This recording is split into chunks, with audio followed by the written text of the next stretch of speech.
Testing, testing, 1, 2, 3. Testing, 1, 2, 3.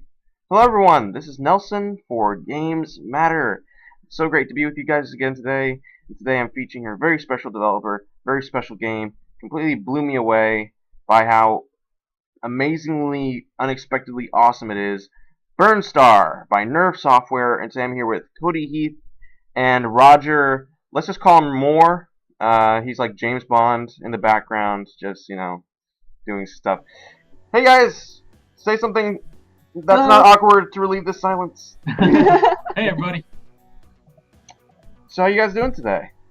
Well, great. Yeah, It's Friday. feeling good. Weekend's ahead. We're on sale on Steam, so that's a big thing for us. Yeah, summer sale. Is this your first summer sale? This is our first summer sale. It's our first game on Steam, and I think it's our first sale other than the launch. So Since the summer sale is really, really hot in everybody's minds, etc.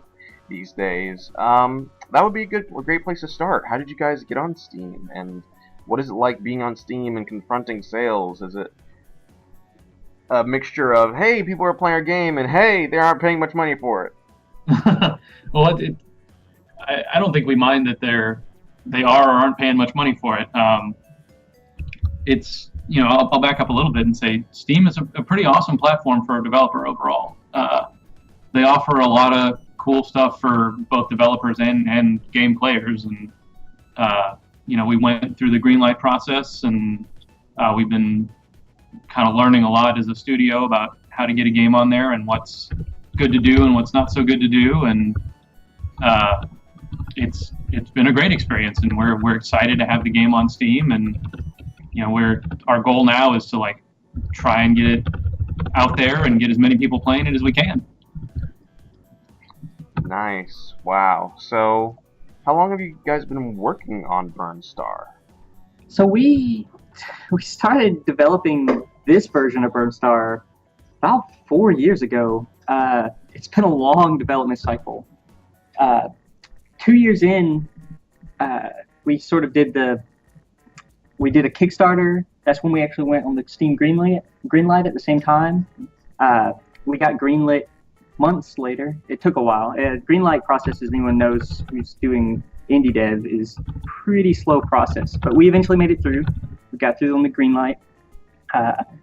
Even though our Kickstarter failed, we decided we really believed in the game. We wanted to make the game. There was a lot we wanted to do, just making our own engine and proving to ourselves that we could put a game out and get it onto Steam. And so we just kept deving it in our own time, spare time between projects at home. And it's been a long dev cycle, but yeah, it started about 4 years ago, and it was quite a different game when it started. Yeah.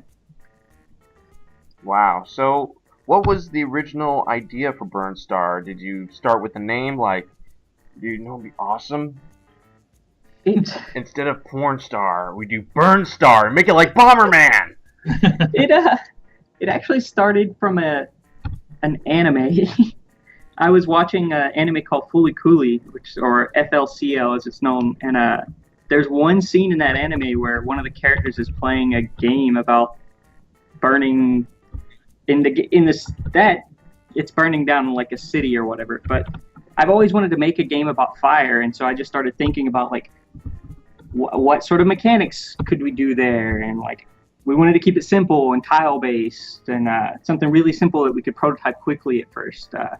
And from there, just everything sort of evolved. It was a very iterative design process where we put some stuff in, tried it didn't work, we try some other stuff, and it just so happened that we ended up being similar to Bomberman's mechanics.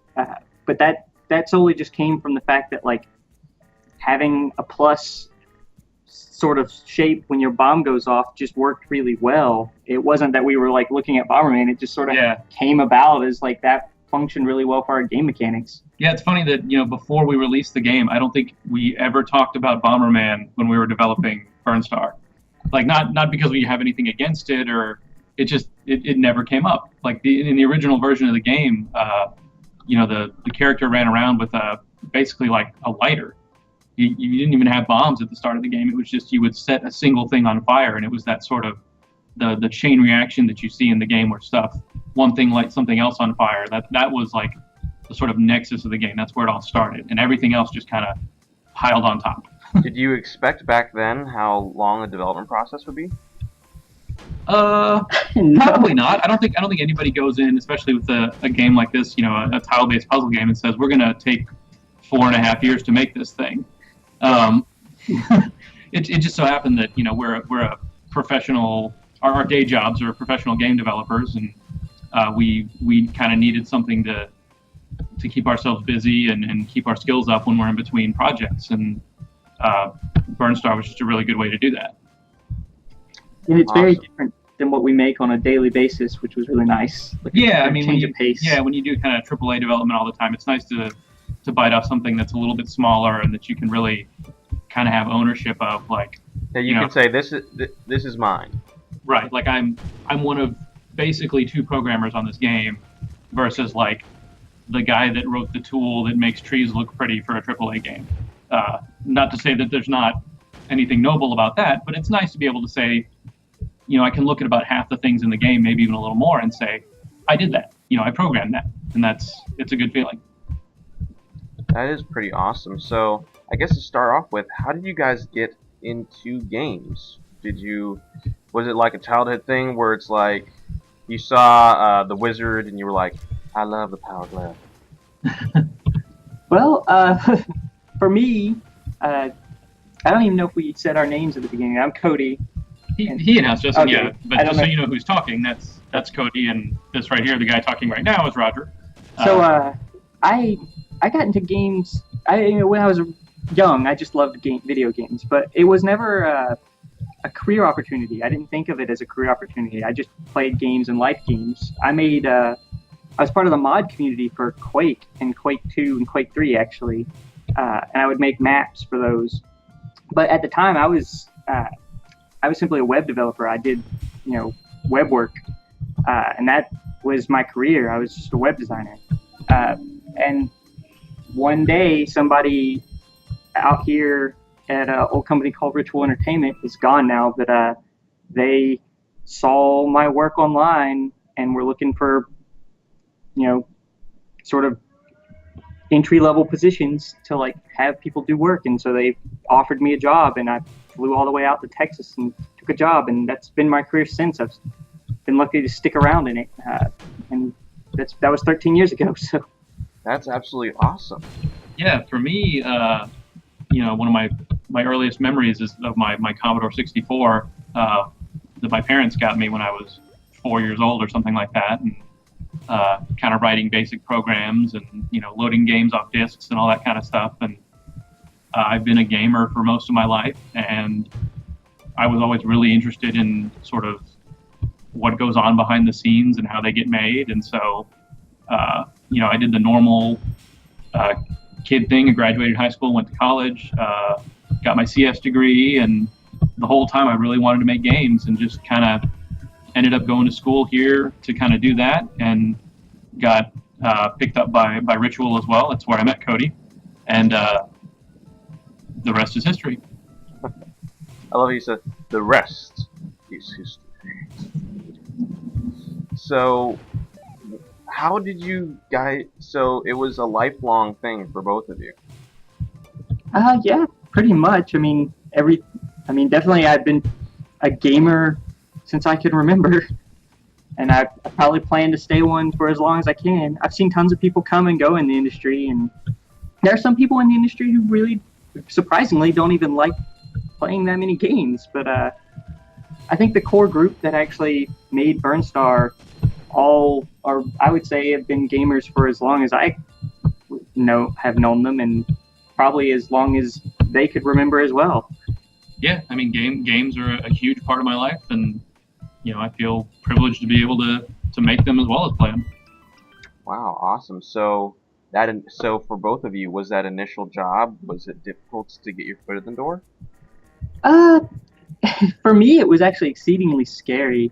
I was only because you I'm sorry to interrupt, but you said you came from the mod scene, so you go from doing your own stuff and not really being under a timetable and pressure and all the different things that come with traditional game development, and suddenly it's like, you're in the big leagues now. Well, that's what's weird is when I was a modder, the one thing I was known for was actually being really fast, and that was, since I got known for it, I wanted to keep up that persona, I guess, in the mod community, and I was like a teen at the time, so, you know, when you're a teen and you're in that scene, you're trying to impress people, and so, like, I would work really fast, like super fast, and put a lot of pressure on myself, and work ridiculous hours on weekends between my actual, like, web work. So when I got into the industry, I was kind of used to that, but I was not used to being around a lot of people who were way more talented than me at the time. Like, I was literally amateur, and that was a super humbling experience coming into the industry. And basically, the first year on the job was, I mean, you think you know a lot coming from that sort of thing. You know the editor, and you get in there, and you feel like my first, like, paint. You know, it's like there's no. It's suddenly, I went from, like, knowing how to make levels to teach me how to make levels. So it's a little bit like independent game development in that it's not just this very staid process. It's pretty incredible how it works. Oh yeah, it teaches you a lot. Oh, absolutely. I mean, the industry just in general moves so fast that if you're not learning, you're dying. I mean, there's no time to stand still when you're making games. And this has been every step of the way, continuing into this, even now, has been a learning process for us. I mean, we've been making games for a long time, but never our own game, and never released on Steam, and we've never had to do our own sort of marketing and keeping track of our own, you know, Twitter and Facebook feeds. And I mean, it's just like all this stuff that you would think comes naturally, and suddenly you realize there's a lot of work to this. It puts a lot of respect to anybody who does this, like, really full time and has to pay their bills with it, because that's, oh my goodness, it's a lot. It's just a lot of stress. Yeah, and you're talking to two guys with, you know, a combined 25 years in the industry, and we're telling you stuff like, we didn't know we were going to have to do so much marketing, which, you know, I'm sure a lot of indie devs kind of roll their eyes at and think that's obvious. So then again, if you're coming from a AAA environment where you're not really, that isn't your wheelhouse, it's like, okay, you do this, and everybody else will focus on their sector, and then suddenly it's like, it's on you now. And that's right. a really scary place to be. Yeah, we're used to, you know, games that have multi-million-dollar marketing budgets that we never have to even give a thought about. You know, maybe we'll see a commercial for our game during the NBA Finals or something, and now it's, oh, I forgot to tweet about that thing. So, yeah, it's definitely a change of pace. I really like it, though. Like, yeah, I mean, just the ownership and the pride we get to take in what we do and everything. I wouldn't trade it. That's amazing. That's awesome. One thing I would ask is, you said you originally came from the mod scene, and you said that you haven't. You didn't. It's not that you came from the mod scene, but you've been in game development for quite some time as well. So, how did professional developments differ from your expectations? Sort of like the whole thing with independent development. When did you realize, wow, this is totally different than I ever thought it would be? This is a totally different beast. Pretty early on for me, it was, I think the whole thing was a very big shock. I mean, coming from web development is, you know, it's software development still, and we still, you know, when I was doing that, I was writing, you know, CSS and HTML, not real code, but, you know, markup language type stuff, and, you know, we were making products for people, but then we had a very small team, it was a very small company, and I got into games, and the amount of people that are required to make games, even 13 years ago, we would have teams, 50 people on our side, 50 people plus maybe 100 people on their side, all the different cogs in motion, all the timelines, you know, you had meetings, so many meetings. You didn't expect all the meetings? I know I would not have expected coming into it for the game industry at that time, at least. I was very young. I would not have expected to be very corporate almost. I mean, it's not a corporate industry. Well, some of it is, but like, it's a lot more than I would expect. Lots and lots of phone calls, and lots of meetings, and lots of logistics and. So when you see a game like Call of Duty, as much as it's kind of popular to joke about that, you have to think about how many hundreds of hours of manpower it takes to make even one of those. Oh, absolutely. I mean, tens of thousands of man hours, and tens to hundreds of millions of dollars these days. I mean, it's big business. So, what made you decide you wanted to do your own thing? Was it a thing? Because from what I hear, you guys are still at your jobs, right? Yeah, and it's to be clear, like this is we are at the same company that also does the AAA games. Like Nerve is an independent developer, and when we have time, we're trying to sort of make our own games. And your job is cool with you doing that?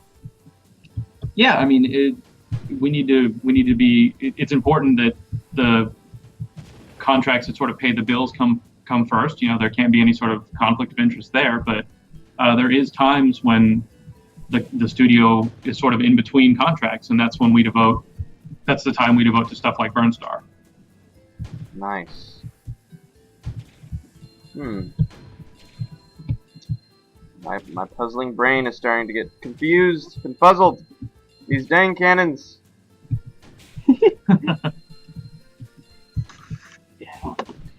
So you had this original genesis for something that was very simple. Did you expect how much work it would be at the beginning to make something that was really simple, really good? Well, that is one of the sort of advantages of having this experience, is that making something simple be both good and feel simple is never as easy as you imagine it to be. And so there actually is, a lot of work that goes into making a game like Burnstar look and feel sort of hopefully effortless to play. I mean, not in terms of difficulty, but in terms of. Oh yeah, I can definitely attest. In terms of difficulty, you guys just basically said, and just turned up the difficulty meter. Yeah, we're not. It's not an easy game, by any means. Yes, to talk about the question more with the simplicity, that was a lot of the game development was very, very iterative. When you're doing something like this, it's sort of, especially as experimental and as out there as Burnstar is, because it's very different than what people are used to. So we didn't have a formula to go off of or any other games to really look at as examples for this. It's sort of like a lot of new territory for us to learn. We took a lot of cues from older games. I love to harken back to things like way back, like Super Mario World and that sort of thing. But like really, a lot of it was a lot of iteration where we would try something. We would sort of come up with an idea. We were like, this could sound fun. This sounds like could be interesting. Let's go ahead and experiment with it. And we were very open to like experimenting with different things. We'd put something in the game and we'd just say, this has potential. I'd rarely say anything actually worked the first time. So typically it was like, this has potential, like let's work on it, or oh no, this is terrible, let's not go down this route at all. So the game overall had a lot of iteration. For the first, I'd say year, we didn't even have what I would say makes up a majority of the game, which is the circuit system, which will be coming up on in the game shortly, but that came on not at the beginning of the project. That was something that sort of came later when we were deciding we wanted to do, like, how can we make the levels more interactive, Yeah, it was. Yeah, that's definitely one of the big features of the game that wasn't there for a good portion of the development, and it's also the kind of thing that lends itself well to the way we made the game, where we can say we want to add something like those circuits, and it's. We're not changing the genre of the game or anything, but it's something that one or two guys can take their time on, like in between the contracts and stuff like that, and really sort of iterate and make small changes and test them out and get it feeling good.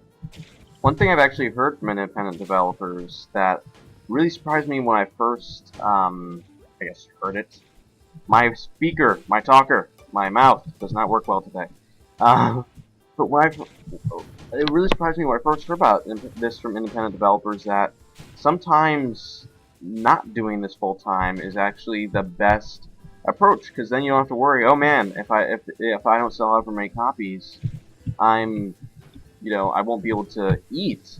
And eating is good. Eating gives you bacon. So not eating is bad. Not eating is very bad. Right. No, sorry, I was just saying, how many people think of things that people think, I want to make games for a living? How many people consider the alternative that sometimes it's best to maybe not do your own thing full time? So you can have the freedom to do what you want outside of that. You don't have to worry about it hitting a certain profit margin. And it's the same with any sort of passion, or, I'm hesitant to say hobby because people can be more passionate about it than that. But, if you wanted to be a painter and you wanted to do that full time, that would be kind of hard to make a living, even if you were really talented.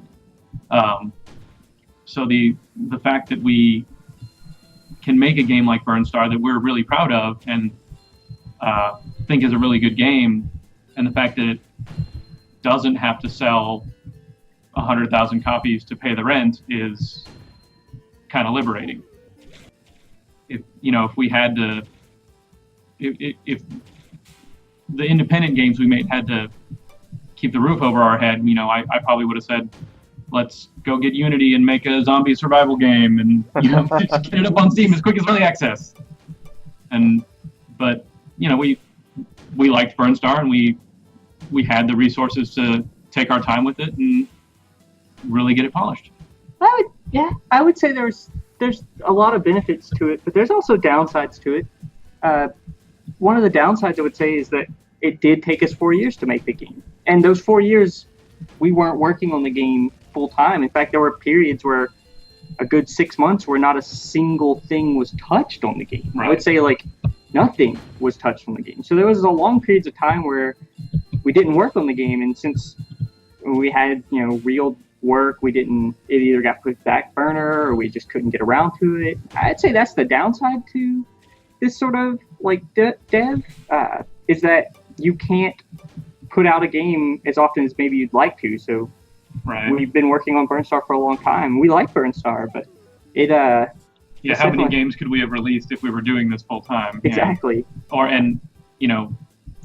do we know what we should really be spending our dev time on? Like, Burnstar runs on the PlayStation 3, but I don't know that anybody will ever see that. Yeah, and that's when we dev like that too. I would say one of the things that happens for us is that we spend a lot of time cutting features all the time. Burnstar was in a constant state of, if we can't make this feature in a week, we're not even going to try it. Right, so it kind of limits your ambition. Interesting, very interesting. So Burnstar, when you aren't touching something for 6 months, it can be very easy to say, I learned, I'll just take and make another thing. What was so strong about Burnstar that you said, this is something that we can do, nay, that we need to do, that the world must see? That's a good question. I was probably one of the biggest proponents of pushing this game. Maybe it's just because I designed it and I really wanted to get it out there. I think a lot of it came from the fact that we really wanted to prove to ourselves we could make a product. And you can't do that if you keep starting over. And one of the best ways is we can make this game good. And let's not keep going back to the drawing board so that we can actually go through the whole dev process and put a product out. I think that was one of the biggest things for us to keep pushing forward with the same project. Was we had a product that we kind of believed in, and we wanted. I didn't say kind of. Sorry, we did believe in. I kind of wanted it to work out, but. And that we believed in, and we wanted to get it out people's hands, and we didn't want to have to start over. And we had no clue it would take 4 years to make. I would say that was another thing. Yeah. And it helps that throughout the development, there was a long period of time where Burnstar was in sort of an almost done state. Like the core gameplay was there, we had a lot of content, and it was just kind of picking a point with polish and, hey, good job.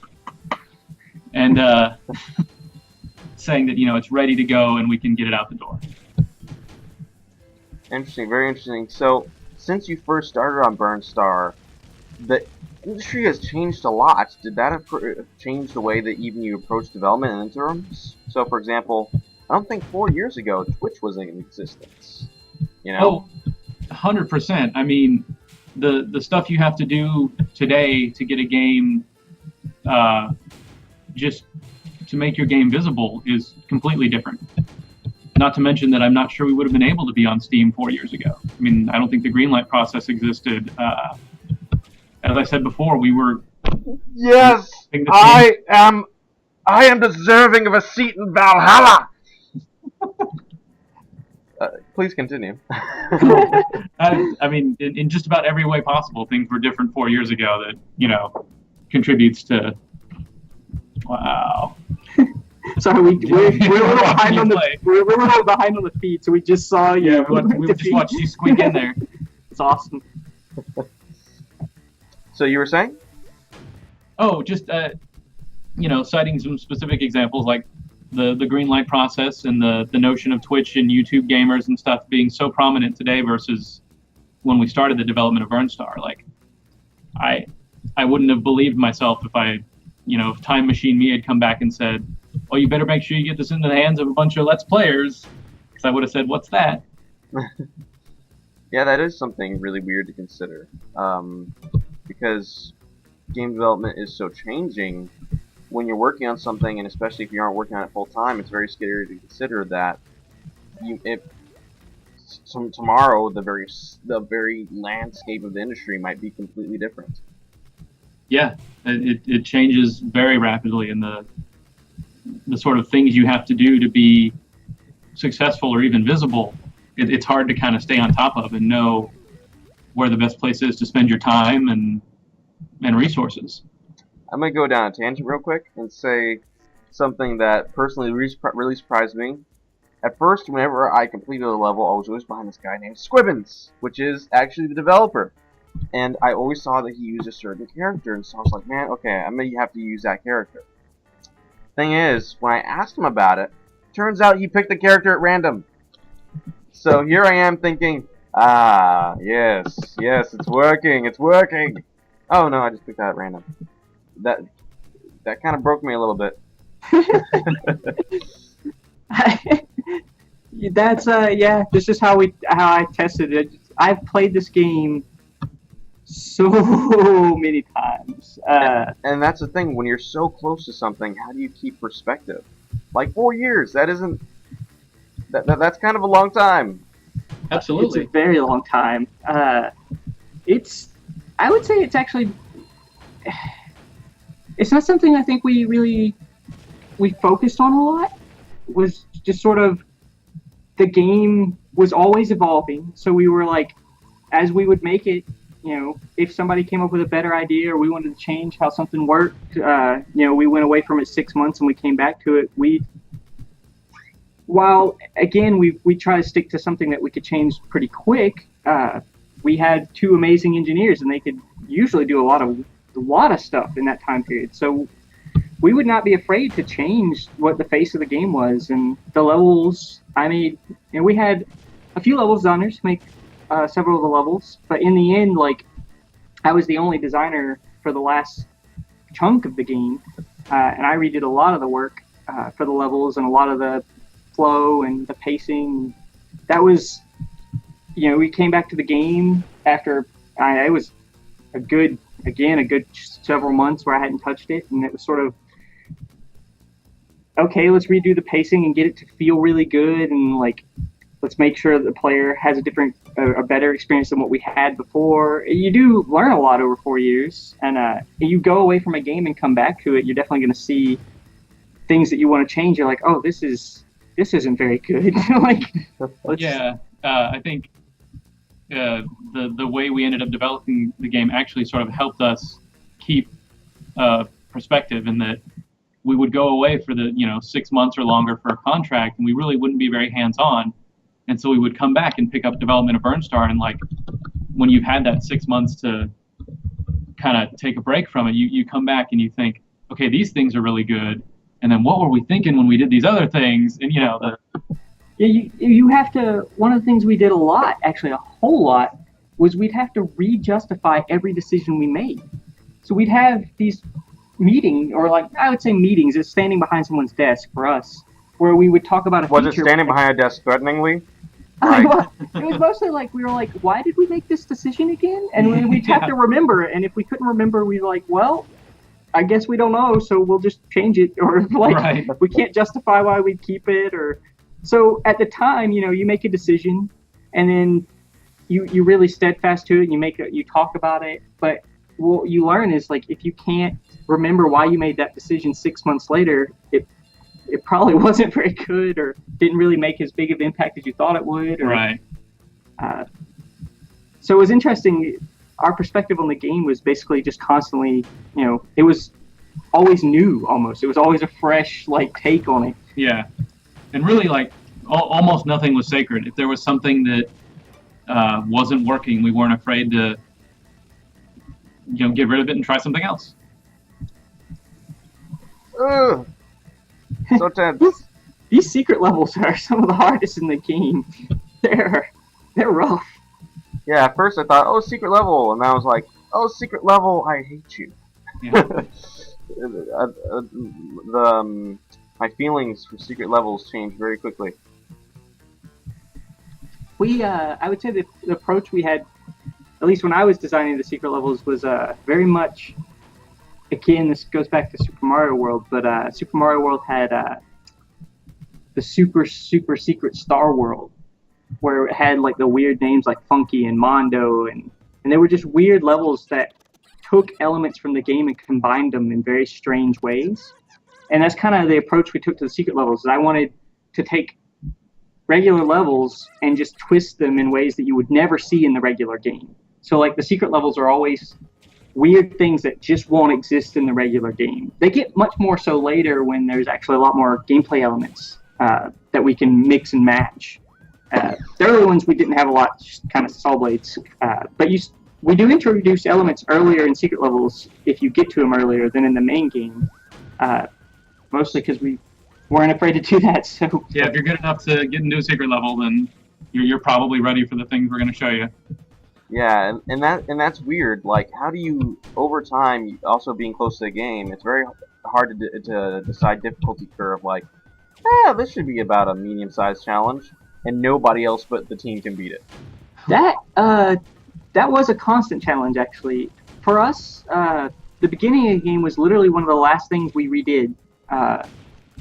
It's just a philosophy you'll probably hear from other designers and stuff too, but typically you want to either make the beginning of your game at the end of the process or redo the beginning of the game at the end of the process. It just gives you the most about your game at that point.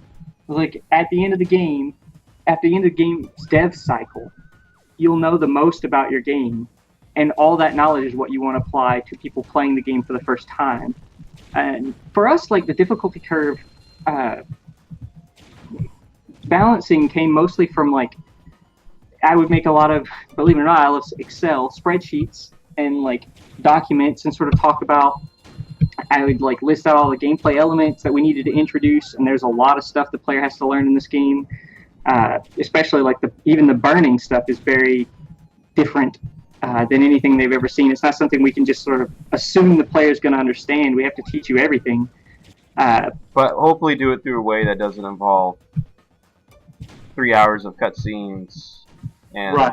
We wanted to shy away from the sort of blatant tutorials and stuff like that. In fact, we designed the tutorial switches you see in the game, which tell you sort of hints on here's how things work and how things burn. Yeah, I had no idea what those were at first. I just thought that they were just weird little blocks I had to set on fire.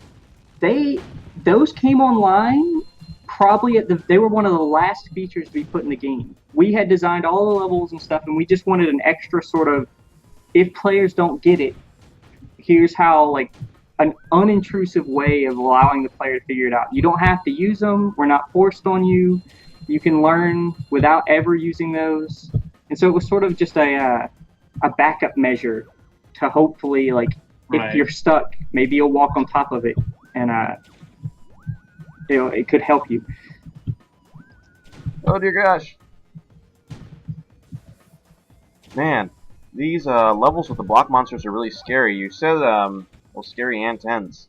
You said that was actually the universal reaction to them. Pretty much. I would say, yeah, pretty much. I would say not everyone hates them, but they're very tense, and the universal reaction generally is that they're not their favorite levels in the game. What are their favorite levels, if I may ask? We get the best reaction from the other pacing levels, as I call them. So this is a pacing level where basically I'm breaking up gameplay. Right before this, we taught you about fireball launchers and jump pads, and so you've been using those. They're in this level too. But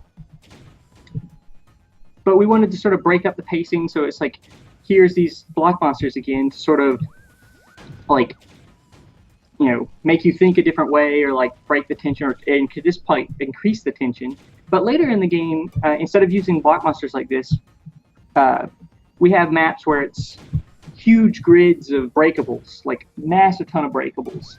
And you have to be clever on like how you navigate through the breakables. It's like a breakable maze, or like you have a ton of rockets. We give you like 50 rockets and a lot of like breakables and stuff to burn. And so like, but you have to use your rockets cleverly to get other rockets. And those maps ended up being some of people's favorites from what I generally hear, mostly because they're very different. Yeah, at least the most memorable ones. Yeah, because also people like breaking stuff. I think that's pretty universal. Yeah. No, that's very true. It feels a lot more visceral in those levels. There. Man, so a lot went into this. Very, very much went into this game. One of our viewers actually asked, you guys said that you built your own engine. What did you base it off of? Did you base it off of anything? Well, it's truly our own from the ground up tech. It's you know, it's 100%. Well, the vast majority of it is our own, just in-house C++ engine. We use DirectX for rendering. Almost everything you see in the game was written by me and another guy here at Nerve. We use a couple of free libraries like Bullet for our physics, and like, you know, free type for generating fonts, but and you know, like the Steam API for doing leaderboards and stuff like that. But almost everything else we just kind of rolled ourselves. I'd be happy to give any more detailed answers if That's super cool. Okay. That was awesome. I just found the circuits that you were talking about. Yeah. Yeah, this is the first level where we sort of start teaching you about them. We had a lot of mechanics to show you beforehand. Pretty much all of Forest is really like a big tutorial world. We try to make it not feel like a tutorial world, but it really is like teaching you the mechanics of the game. From here on out, the circuits are used a lot. Like, Yeah. We do a lot of stuff with them, especially as you move on. They start getting. We do a lot of crazy stuff with them. They can do a lot of different things in the game. Yeah. And it's one of the things that Cody did a really good job of is the levels throughout the game do a good job of keeping things fresh. Like, so as you play the whole game, you'll see kind of the same elements and we'll build on them, but there's only really like, you know, there's never a level that repeats the same exact idea twice. So there'll be a kind of a unique way to solve a puzzle that you'll see in one level and you'll never see it again. Or, you know, we're sort of constantly introducing new gameplay elements. And that's one of my favorite things about the game. Is one of the things you get from developing so long is there's a lot of stuff in this game. There's a lot of sort of puzzle pieces that we get to use and mix in interesting ways. And that's really interesting because when you got your own thing and it's uniquely yours, how do you decide what doesn't make the cuts? aside from, you know, okay, making it a open world zombie adventure along with our existing mechanics might be a bit of scope creep. I mean, it's really you sort of you trust and verify, to use a cliched phrase, is that, you know, we have really good designers here at Nerve, and we have a lot of guys that are designers. Speaking of, what was your role in the development process, Roger? One of two programmers. I'm technically the lead programmer here at Nerve. But when you don't have a big department, that's basically just means I'm a guy and we have another guy. But yeah, so basically somebody will have an idea, and a lot of the time we can sort of get a good read for it initially, and we can say that probably wouldn't work in the game, or most of the time what we'll say is we think it would, let's try and prototype it.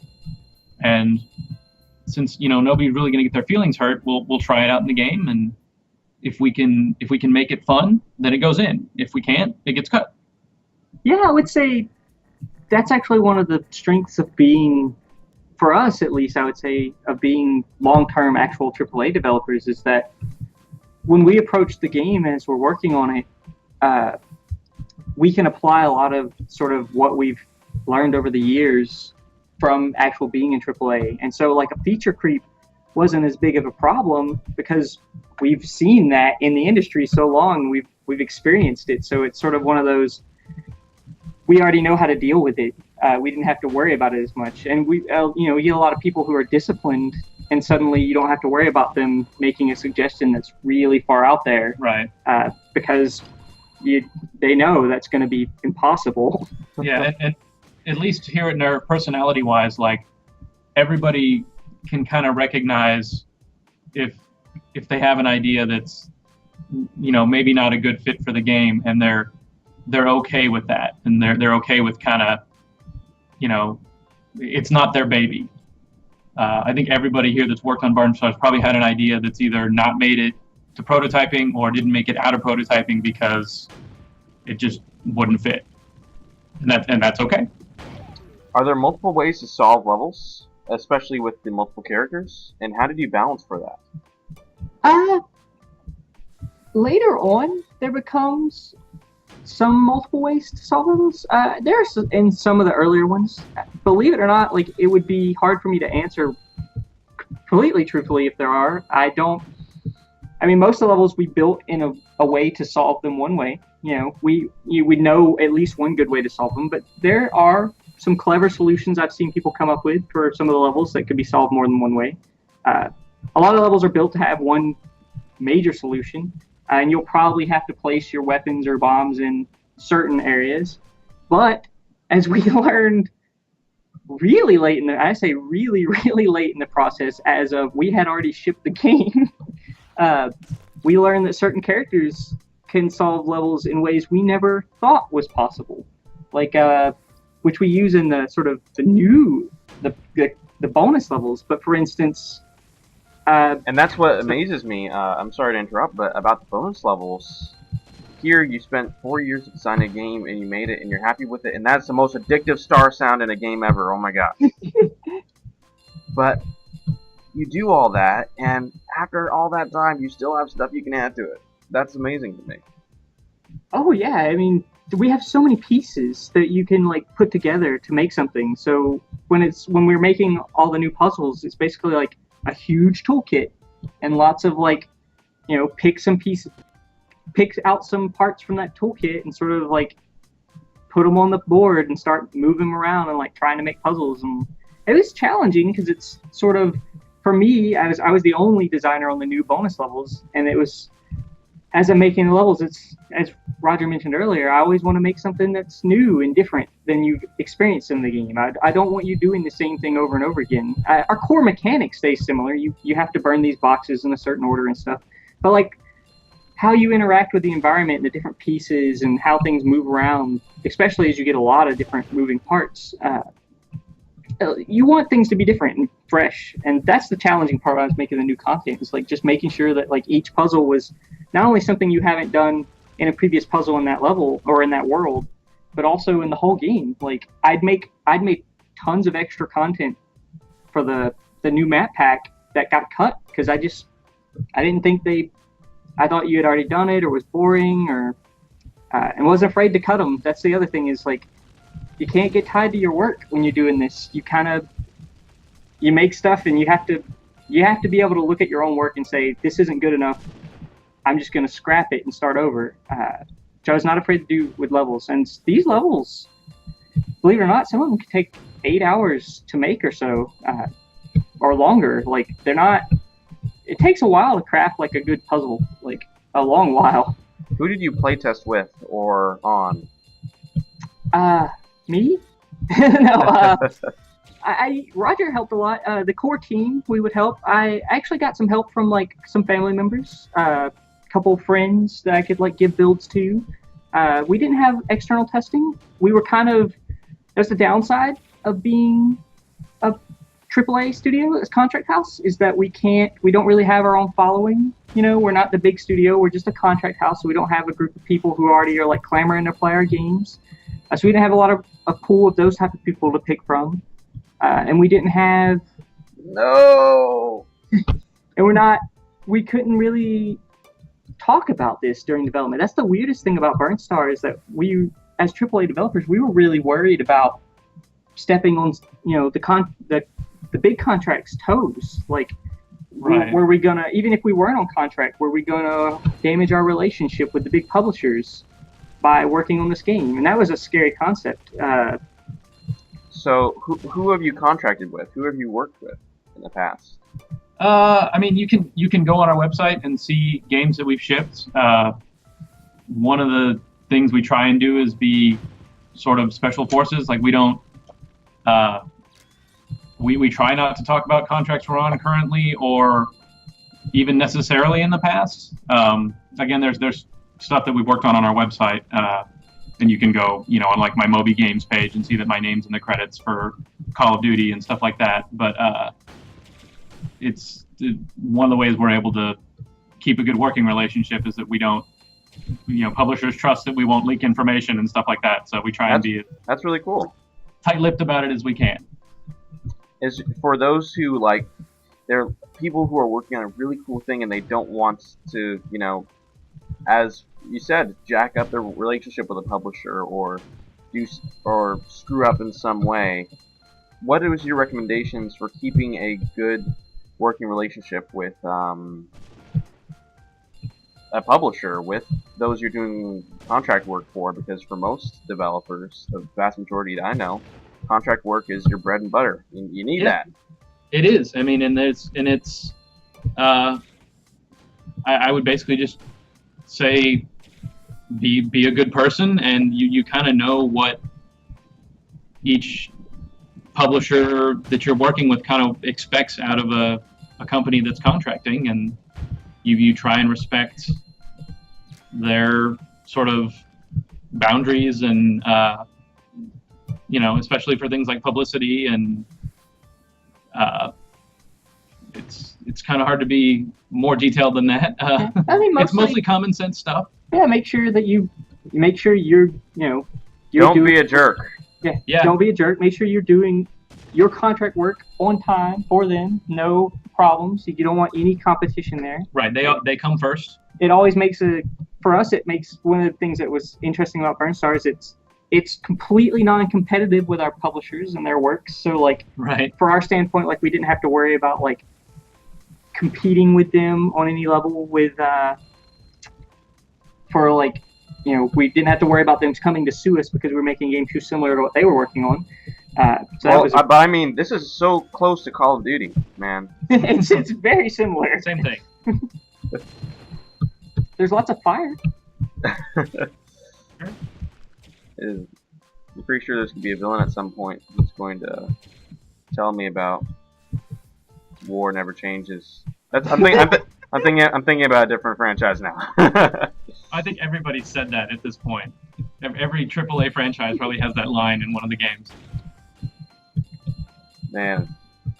So, I'm going to take a look at the clock. Wow, we've been talking for almost an hour. That's gone by really fast. This is a really interesting game. You guys are really cool. I want to thank you guys for coming on today and talking about the game and giving the people of GamesMatter the opportunity to try the game and give you awesome feedback. Sure, we look forward to it. Yeah, definitely, and thank you for the opportunity. It's like we said at the beginning, this is, for me, it's my first time doing this, so this was exciting. Like, it's been overall, it's been super great. It actually went really smooth. There's no been problems. This is awesome. Like, yeah. And we look forward to hearing more. Like, this has been awesome experience so far. So I'm really glad. So I guess to sort of cap things off, what are your advice to starting developers? And for those who, if you could go back and tell we Whittle Cody at the beginning of the development of Burnstar anything, if you guys could go back and change anything, would you? What would you say to your past selves? Hire a marketing person. Like, I would say that I would basically tell myself that there's going to be, you really need to, this is true for anyone, including people working on other games. When you have an idea and you start working on a game, talk about it.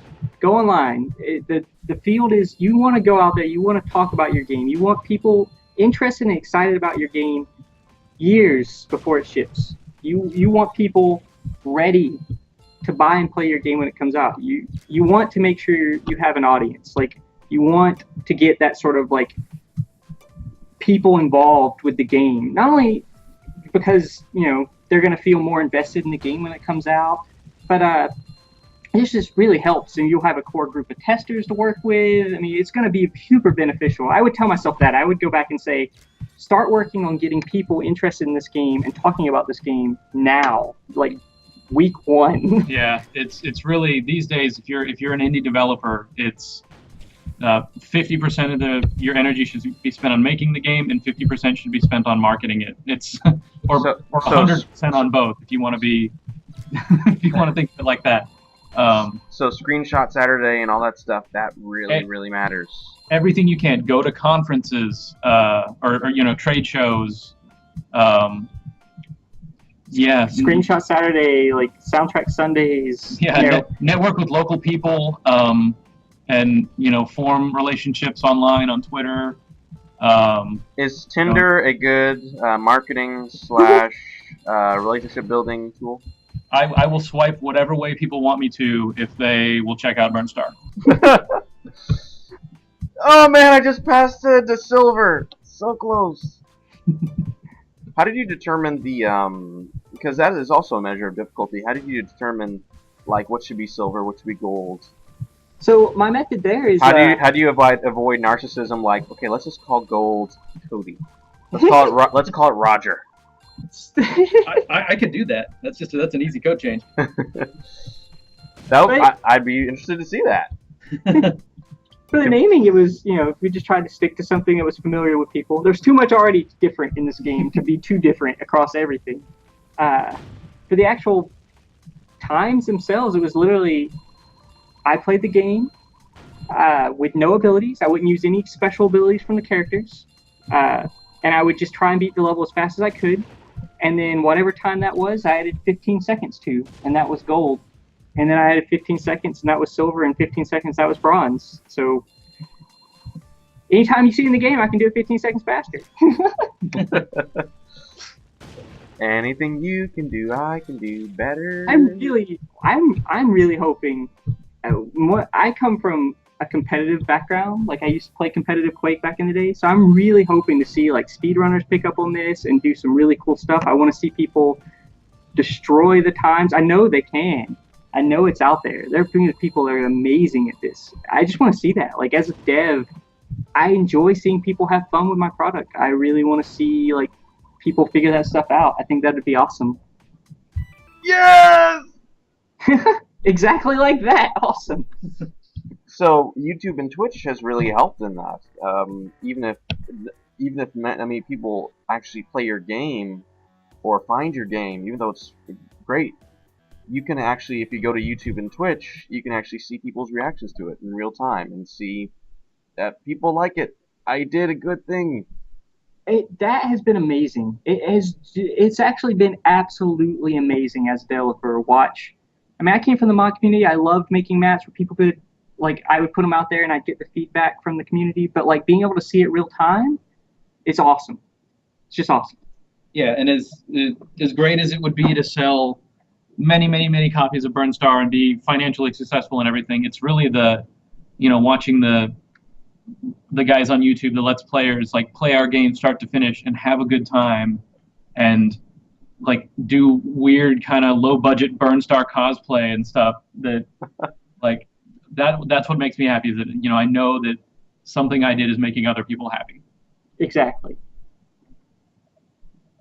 Awesome. I want to thank you guys so much for coming on. Any final words, thoughts?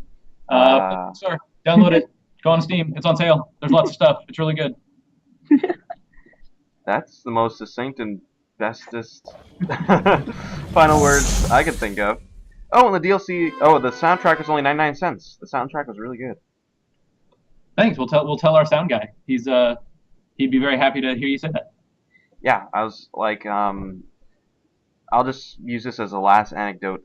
When I was setting up everything for the stream, I was like, man, I really want to hear the developers, but this music is so great.